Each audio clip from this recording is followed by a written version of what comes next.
Welcome to the Leadership Sparq podcast, where we equip you to be the great leader your people deserve. I am Hampton, joined by my co-host Corey.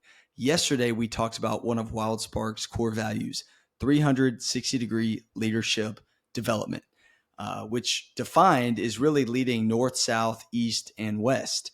And we talked about leading the peers around you from a east to west standpoint. That doesn't necessarily mean bossing them around, but just being a servant leader, putting their needs above your own. And then Corey said something at the end. It was kind of a mic drop moment where maybe you are a little bit uncomfortable leading north right now. And we're going to talk about that today. But one of the best things you can do to start having north leading occur within your organization, that was a funny way to say that, but is to equip your team around you to lead north. Say, hey, I know that I'm not perfect. I need your feedback. You're wise. We hired you for a reason. Please tell me how I can be better. Lead north. And so again, you can start by doing that, but now we're going to talk about what does it look like to be able to lead north from where you are. Yeah, a few years ago, Hampton, I made this checklist I called "Managing Your Boss" checklist, and so I'm gonna go through that. And there's three different elements of this, very very pragmatic, for you to think about how you can start to engage your boss to be able to influence up in an organization in a positive way.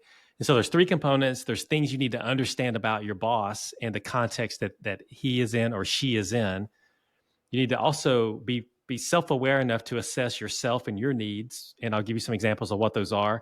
And then there's some tips on how to develop and maintain a relationship that fits what we're talking about when it comes to whatever the outcomes are to these things I'm about to share. So first is you want to make sure that you understand your boss in these areas. You want to understand what are their goals and objectives. What is important to them right now? Because one of the ways that you can influence up is to learn what's important to your boss and support in making them successful in doing what's important to them. So find out their goals and objectives, find out their pressures. They may be under pressure that you see. They may be under pressure that you don't see that's influencing them and influencing how they come to work every day, how they feel about work, how they interact with the team. So you want to make sure you understand the pressures that your boss is feeling. You want to try to understand what are their strengths, what are their weaknesses, what are their blind spots, what type of work brings them life, what type of work drains life from them, what are the things that trigger them, what are the things that they love.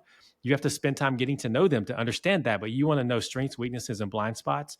And you want to also know what's their preferred work style, which could include what's the preferred way they like to be communicated with. And so you want to do a little bit of reconnaissance to learn those things about your boss. You also want to learn about yourself, know your own strengths and weakness, know your own personal style and how you like to show up and work every day. Know what is your predisposition towards dependence right now in the job that you're in. Do you need a lot of support? Do you not need a lot of support? Do you need more coaching, less coaching? Do you need more delegation, less delegation? But you want to know those things about yourself, along with the things we talked about knowing about your boss.